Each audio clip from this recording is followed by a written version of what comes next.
स्वागत है आपका सी न्यूज भारत की गणतंत्र दिवस की खास पेशकश में।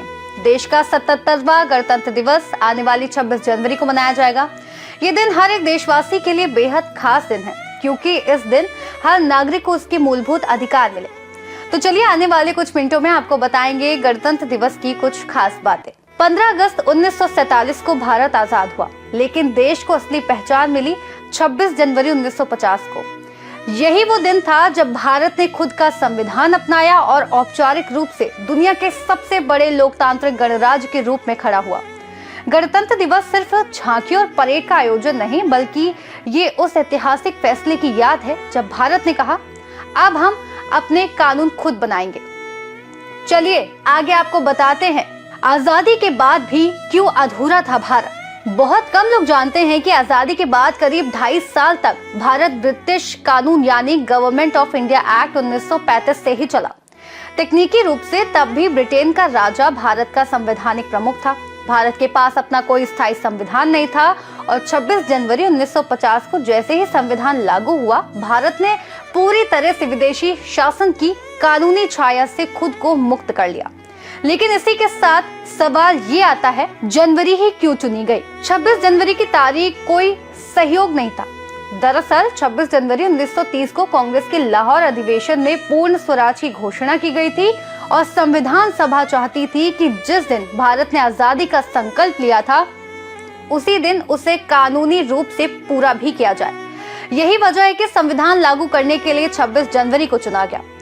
संविधान की खास बात यह है कि जितनी जद्दोजहद इसको बनाने में हुई, उतनी ही मेहनत इसको लिखने में भी हुई, क्योंकि हाथ से लिखा गया दुनिया का सबसे अनोखा संविधान। भारत का संविधान टाइप नहीं हुआ, प्रिंटिंग प्रेस में नहीं छपा।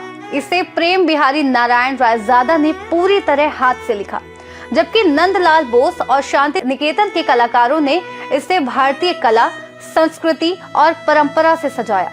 आज भी संविधान की मूल प्रति संसद भवन में सुरक्षित रखी है और इसे दुनिया के सबसे सुंदर संविधानों में गिना जाता है।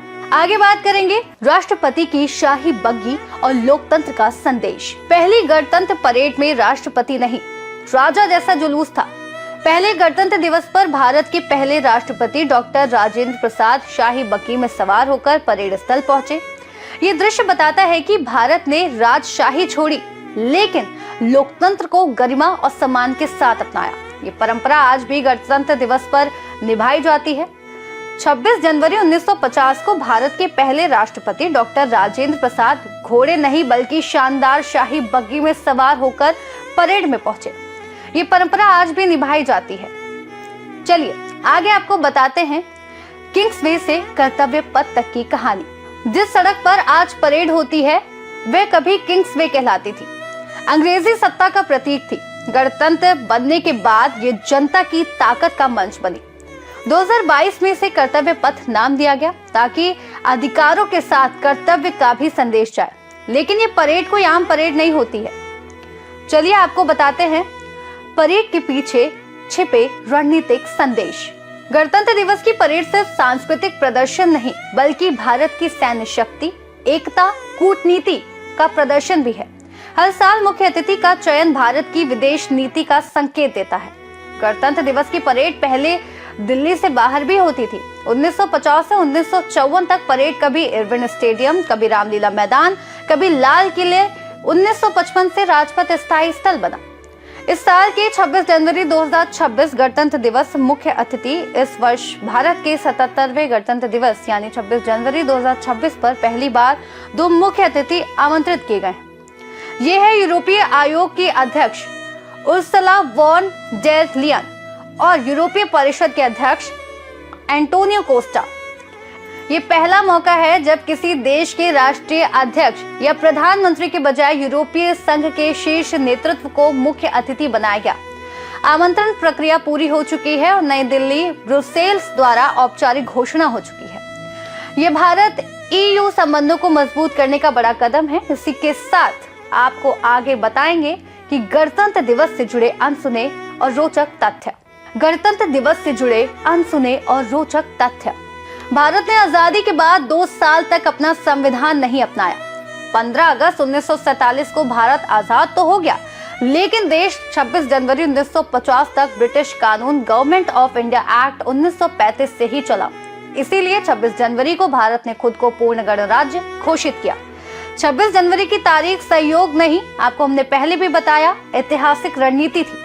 26 जनवरी 1930 को लाहौर अधिवेशन में कांग्रेस ने पूर्ण स्वराज की घोषणा की थी। उसी ऐतिहासिक दिन को यादगार बनाने के लिए संविधान लागू करने की तारीख 26 जनवरी चुनी गई।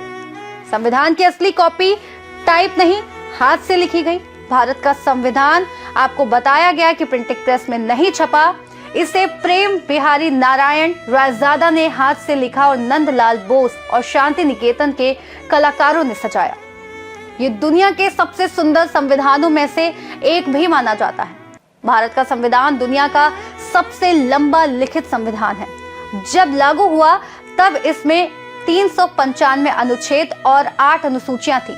आज 470 से ज्यादा अनुच्छेद और 12 अनुसूचियां हैं।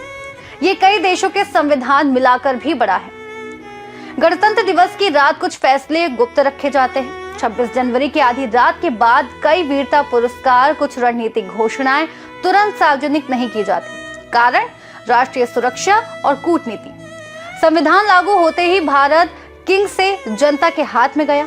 26 जनवरी 1950 को ब्रिटेन के राजा की जगह भारत की जनता सर्वोच्च शक्ति बनी। यही गणतंत्र का असली अर्थ है।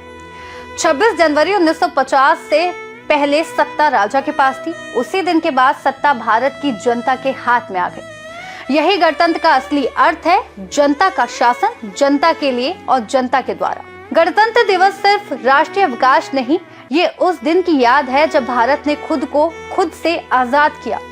ये दिन याद दिलाता है कि संविधान सर्वोच्च है, लोकतंत्र हमारी ताकत है और देश की असली शक्ति उसकी जनता है। गणतंत्र दिवस से परेड नहीं, ये उस दिन की याद है जब भारत ने खुद के नियम बनाए, खुद का रास्ता चुना और जनता को सर्वोच्च बनाया। इसी के साथ गणतंत्र दिवस की आप सभी को हार्दिक शुभकामनाएं। जय हिंद, जय भारत।